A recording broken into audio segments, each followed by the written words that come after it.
Umalma si Christine Reyes sa bashang na natanggap niya sa social media. Pinost kasi ng aktres nitong Miyerkules, February 5, ang throwback photo nila ni Barbie Hezzo na pumanaw noong Linggo, February 2, sa Japan dahil sa pneumonia na komplikasyon ng influenza. Hindi kasi nagustuhan ng mga netizen ang naging caption niya sa kanyang post kung saan napagsama niya ang kanyang pagdadalamati sa pagpanaw ng Taiwanese actress-singer at ang kanyang birthday greeting sa sarili. Rest in peace Shankai, our childhood favorite. Also, happy 36th to me today, say ni Christine sa kanyang caption. Inulan nga siya ng mga hindi magagandang komento na kanya namang inalmahan.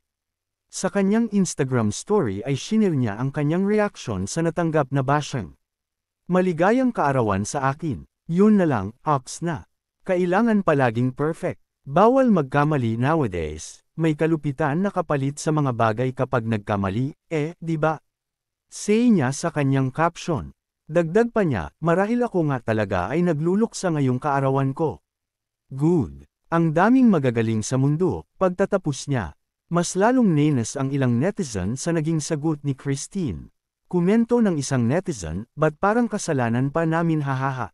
Sa ngayon ay barado na ang nasabing post ni Christine pero yun nga lang marami na ang nakapag-screenshot.